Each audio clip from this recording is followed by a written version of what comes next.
You'd think a hospital room would be a place of healing, of new beginnings. For me, it was a tomb. The place where my life, the one I thought I knew, was pronounced dead. The fluorescent lights hummed a flat, boring drone, a total contrast to the frantic, beautiful beat of my newborn son's heart against my chest. His name was Leo. He was perfect. He was mine. He was supposed to be the result of a love I thought was real, of a life I'd carefully built on what I thought was trust and simplicity. For 2 years, I'd played the part of Eleanor Miller, a quiet librarian who loved classic novels, and my charming, ambitious husband, Mark Sterling. I'd folded myself into his world, a world that felt so real, a world where I was loved for who I was, not what I had. It was all a beautiful lie, and the whole thing was about to shatter. The first cry from my newborn son should have been the happiest sound in the world. Instead, it was drowned out by the rip of tearing paper. I looked up from Leo's tiny, wrinkled face, my heart still soaring from the miracle of his birth, to see them standing there. My husband, Mark, and his parents, Richard and Eleanor Sterling. Just like that, the joy in the room curdled. My mother-in-law, Eleanor, stepped forward with a cruel smile, her expensive perfume, a toxic cloud in the clean air. She held out a thick envelope. "Our family has no room for a gold-digging nobody," she said, her voice like ice. My husband just stood there behind her, staring at the wall, refusing to even look at me. She dropped the envelope onto my hospital bed, right next to my sleeping baby. Divorce papers. They had absolutely no idea they had just made the biggest mistake of their lives. My whole world narrowed to that crisp manila envelope. The bold, black letters of some law firm seemed to scream at me, mocking the peaceful image of a mother and her newborn. I could feel the blood drain from my face, a cold dread seeping into me that was so much worse than the postpartum chills I'd had just hours before. What is this?" My voice was just a hoarse whisper. I looked at Mark. Naishnahi Mark. The man I'd fallen in love with. The man whose child I had just brought into the world after 22 hours of agonizing labor. "Mark, please." He flinched when I said his name but still wouldn't look at me. It was his father, Richard, who answered. A chubby man who always looked like his tailored suits were about to burst at the seams. "It's a clean break, Alara. We're being generous, all things considered. You get a small settlement, enough to get back on your feet. But you will sign away any and all claims to the Sterling name and any future assets, including for the child." That last part hit me like a punch to the gut. The child? He is your grandson. He is your son? I finally yelled at Mark, a desperate plea in my voice. "Mark, look at him. Look at our son." Eleanor let out a short, nasty laugh. "Oh, we'll be requiring a paternity test, of course. One can't be too careful. A girl with your background. Well, it's just best to be thorough." Her eyes scanned over me, dismissing the worn-out woman in the hospital gown, the nobody who dared to marry into their precious family. She saw a librarian from a small town with no family, an easy target. That was the exact character I had so carefully created, and they had bought it completely. For 2 years, they'd tolerated me. Their dislike was a constant buzz in the background of my marriage. The snide comments about my simple clothes, the condescending questions about my little job at the library, the way they'd talk about their money and influence like I was a tourist who could never live there. I put up with it all because I thought Mark's love was my shield. I thought he saw Tom's, the real me, beyond the act I'd built to protect myself. "Mark," I said again, my voice cracking. "We had a plan. We were going to raise him together. We talked about his first steps, his first words. You held my hand and told me you loved me right before I went into delivery." He finally looked at me. His eyes, the same warm brown eyes that used to look at me with so much love, were now just cold and distant. They were filled with guilt and a pathetic weakness. "Mom and Dad are right, Alara. It's for the best. I have a standard to uphold. Our family has a legacy. This was a mistake." A mistake. Our love, our marriage, our son. A mistake. The word echoed in the ringing silence of the room. He couldn't even make the decision himself. He was just a puppet. And his parents, hands were so far up his back he couldn't tell where he ended, and they began. Eleanor stepped closer, pointing her perfectly manicured finger at the papers. You have 24 hours to sign. If you don't, the offer is off the table, and we'll make sure you get nothing. We will drag your name through the mud. Think about it, Alara. A single, unemployed mother with no family. Who would believe you over us? Sign the papers. It's the smartest thing a girl like you could ever do. They turned and left, a united front of arrogance and cruelty. At the door, Richard paused. He didn't look at me, but at the baby in my arms. Don't try to name him Sterling. He's not one of us. And then they were gone. The door clicked shut, leaving me in a silence that was louder than any scream. I was alone. Completely and utterly alone, with the smell of their victory hanging in the air. The tears I'd been holding back finally streamed down my face, hot tracks of grief and rage. I looked down at Leo, his tiny chest rising and falling, asleep, completely unaware that his world had been destroyed before it even began. They had mistaken my quietness for weakness, my simplicity for poverty, my love for desperation. And in doing so, they hadn't just made a mistake. They had declared a war they had no idea they were about to lose. For a long time, I just sat there. The tears dried on my face, leaving my skin feeling tight and cold. The first wave of grief washed away, and in its place, something else started to form. It was a feeling I hadn't let myself feel for years. A cold, sharp, and clarifying rage. The shock was gone, replaced by the steely resolve of a woman who had been underestimated for the very last time. They thought they'd broken me. They'd only unwrapped the gift of my fury. A small, humorless smile touched my lips. I probably looked insane. I carefully shifted Leo into the crook of one arm, his warmth a solid, grounding weight. With my free hand, I reached for my worn-out handbag. It was a simple canvas tote bag, something librarian Alara would carry. Inside, past the wallet with its few dollars and a dog-eared copy of Pride and Prejudice. My fingers found what they were looking for. It wasn't my normal phone, the one Mark had bought me. This one was different. It was sleek, matte black, impossibly thin, with no brand markings. It was a custom-built, fully encrypted satellite phone, a direct, untraceable line to my real life. My thumbprint unlocked it. The screen glowed with a simple interface and only one contact, Mr. Harrison. I pressed call. It barely rang once before a calm, familiar voice answered. Ms. Vance. I was hoping I wouldn't be receiving this call. Hearing my real name, Vance, not Miller, not Sterling, was like a jolt of electricity. Eleanor Vance.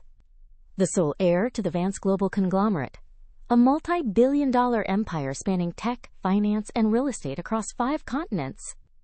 Circumstances have changed, Mr. Harrison, I said, my voice perfectly steady. There was a pause. Arthur Harrison had been my father's most trusted advisor, and now he was mine. He was a man of few words, but he always understood. The experiment is over then, he asked gently. The experiment was a catastrophic failure, I replied, my eyes hardening as I glanced at the divorce papers. But it has yielded interesting data. My mind flashed back 2.5 years. I was 26, sitting in the vast, empty boardroom of Vance Tower, crushed by the weight of my inheritance after my parents died in a plane crash. I was surrounded by people who just wanted my money, whose smiles never reached their eyes. The world of the ultra-rich was a gilded cage, and I was suffocating. So I came up with a crazy plan, an experiment as Mr. Harrison called it. I wanted to find someone who would love me for him. I wanted to know if a real connection was possible without the poison of my name. So Alara Vance vanished. With Mr. Harrison's help, I became Alara Miller. I got a small apartment, a job at a public library, and built a life of quiet anonymity. And then I met Mark Sterling. He was charming, handsome, and seemed to love my simple life. I truly fell in love with the man I thought he was. I ignored the red flags, like the way his eyes lit up a little too much when he talked about his family's money or his obsession with status. When he proposed, I said yes, believing I had finally found it.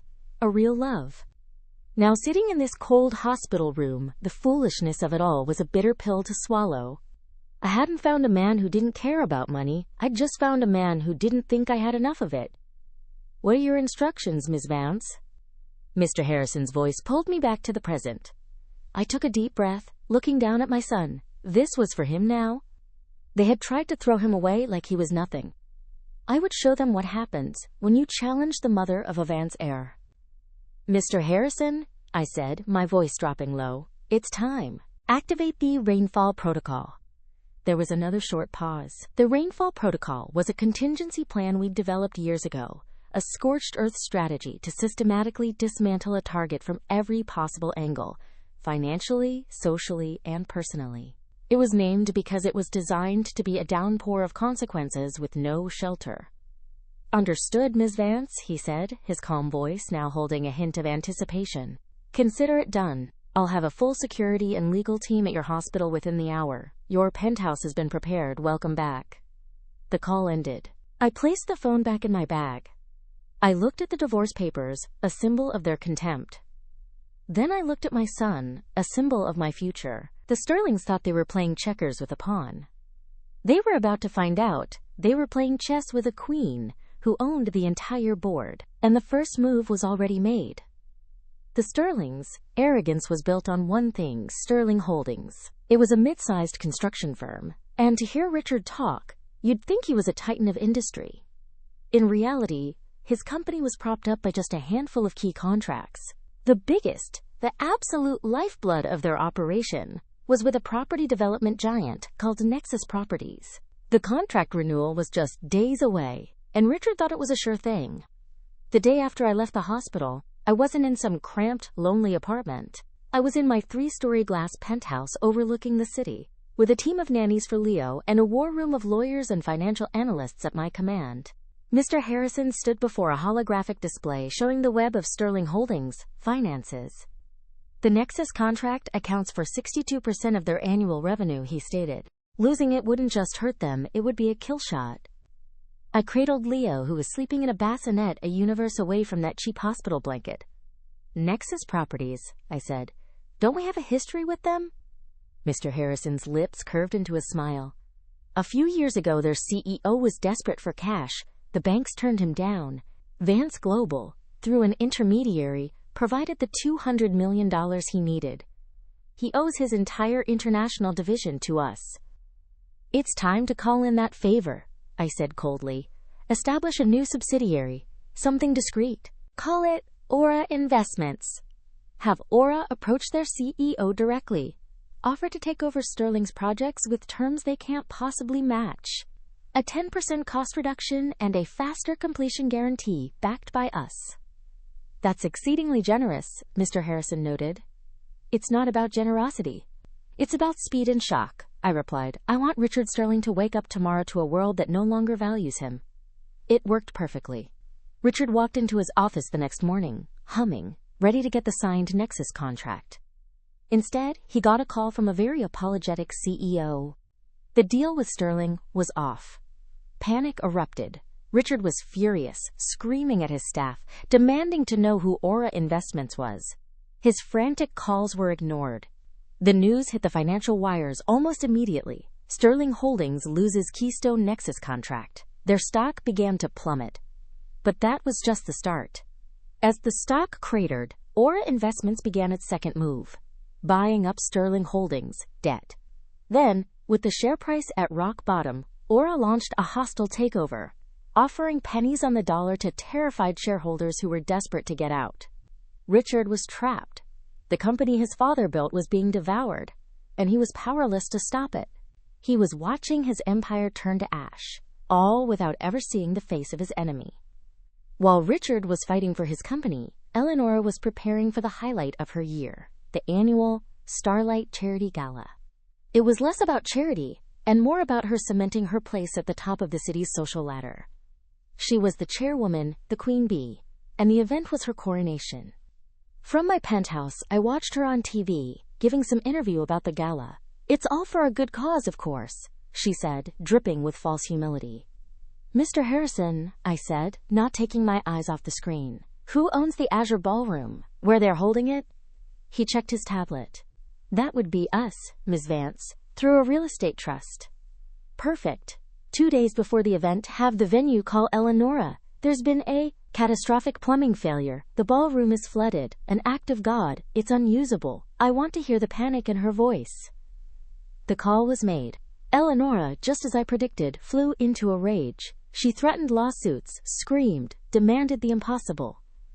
But the manager, who'd been well paid for his performance, was firm. The ballroom was out of commission. She started scrambling, calling every other high-end venue in the city, but strangely, they were all booked. A tech conference, a political fundraiser, a film screening, a flurry of excuses, all orchestrated by my team, who had already block-booked every suitable location. Her options ran out. She was forced to downgrade. Drastically.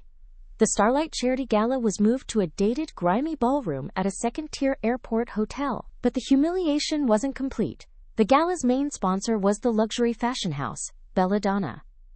Let me guess, I said to Mr. Harrison. We know them. More than acquainted, Ms. Vance. You are their single largest private client in North America. The CEO considers you a personal friend. Give him a call, I said. Tell him I'm deeply disappointed to learn his brand is associated with a family currently under investigation for financial misconduct. It wasn't true, but the rumor was enough. Suggest that pulling his sponsorship would be a wise PR move. 24 hours before the gala, Belladonna publicly withdrew its sponsorship. The press went wild. The night of the party was a disaster. Half the guests didn't even show up. The ones who did looked around the shabby room with unconcealed pity. The press didn't write about charity. They wrote about the fall of the House of Sterling, capturing every mortified look on Eleanor's face. She was no longer a queen. She was a joke. And then there was Mark, my husband, the man who stood by and watched his parents destroy me. His downfall had to be more personal. He worked as a vice president at an investment firm, a cushy job his dad's connections got him. With Sterling Holdings now a toxic asset, Mark's position was shaky. I didn't even have to do much. The corporate world has a way of expelling sickness. A week after the gala disaster, Mark was called into his boss's office. His position was eliminated, effective immediately. He got walked out, carrying his life in a cardboard box, the exact kind of cliché he used to laugh about. The next blow came 2 days later. He was at a coffee shop when he saw his beloved sports car being hooked up to a tow truck. The man from the repossession company was unmoved. Sir, your lease payments are in default. He'd forgotten the payments were linked to his now-defunct corporate account. The car was towed away, leaving him standing on the curb, totally emasculated. What he didn't know was that the financing company had recently been acquired by a subsidiary of Vance Global. The repossession was processed with an efficiency that was highly encouraged. Homeless, jobless, and carless, Mark was forced to move back in with his parents. He walked into a war zone. Richard and Eleanor, their own worlds in ruins, were at each other's throats. It was then that Mark began to understand. The timing, the precision, the sheer force of the disaster. It couldn't be a coincidence. He started calling me, leaving desperate, rambling voicemails. Ilera, I know you're behind this. I don't know how, but I know it's you. Please, we can talk. I made a terrible mistake. Think of Leo, Ilara. Think of our son. I listened to every single message, feeling nothing at all. Think of our son? He had the nerve to use the child he'd disowned as a bargaining chip. Any last spark of affection I had for the man he once was turned to cold, hard ash. It was time for the final act. Sterling Holdings was bankrupt. The family home was in foreclosure. And the company that now owned all their debt, their business, and their mortgage was, of course, Aura Investments. Broken and desperate, Richard Sterling requested a face-to-face meeting with the mysterious CEO of Aura. He wanted to beg for mercy. A meeting was granted. They arrived at a sleek office tower in the heart of the financial district, a building I owned. The three of them, Richard, Eleanor, and Mark, were escorted to the top-floor boardroom. They looked gaunt and defeated, their expensive clothes looking like costumes from a life they couldn't afford anymore. They entered the room. At the far end of a long marble table, a high-backed chair was turned away from them, facing the window. "Thank you for seeing us," Richard began, his voice raspy. The chair slowly swiveled around. And there I was. I wasn't the meek librarian they remembered. I was wearing a tailored power suit that cost more than their car. Cradled in my arms, awake and alert, was Leo. I looked at them, my expression calm, serene, and completely in control. The color drained from their faces. Eleanor gasped. Richard stumbled back. Mark just stared, his mouth hanging open. "Alara," he whispered. "It's Miss Vance, actually." I corrected him. "Welcome to my office." Silence. They were processing the impossible. The poor, worthless nobody they had thrown away was the architect of their ruin. It was Eleanor who broke first. "What is this? What have you done?"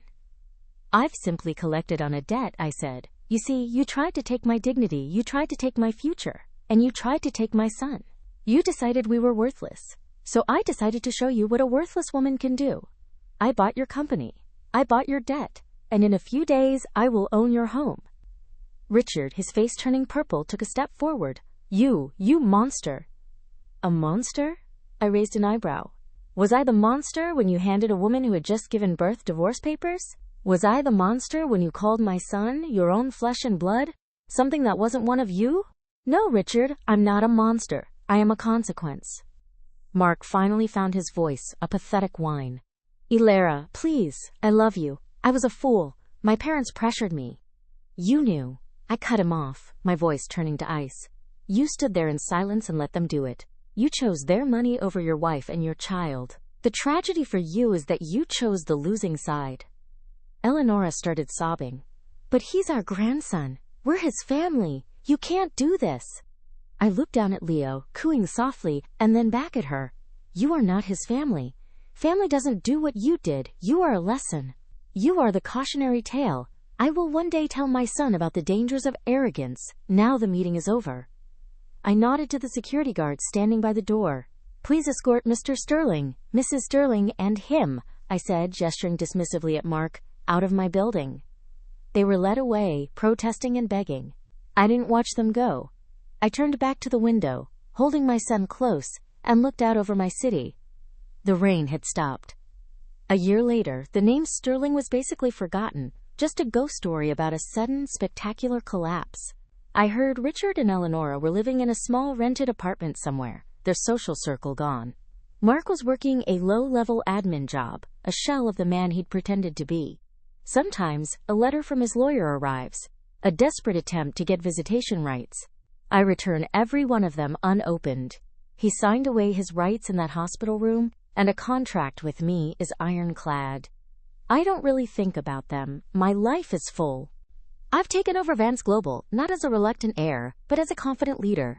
My days are filled with billion-dollar decisions and shaping the future. But the best parts of my day are the quiet moments. Reading a bedtime story to Leo, watching him take his first steps, hearing his laugh. He is my world. The revenge was never the point. It was about taking back the power they tried to strip from me. It was about building a world where my son would be safe, and where he would learn that a person's worth isn't about their bank account or their last name, but about their integrity and their strength. I hid who I was to find real love, and instead, I found total betrayal. But in the ashes of that fire, I found something much more valuable. Myself. The quiet librarian was just a part one played. The fierce mother and the powerful CEO. That's who I really am. They didn't destroy me in that hospital room. They set me free. And for that, in a weird way, I guess I should thank them. If you enjoyed this story of justice and empowerment, don't forget to like, subscribe, and hit the notification bell for more. And let us know in the comments, what would you have done?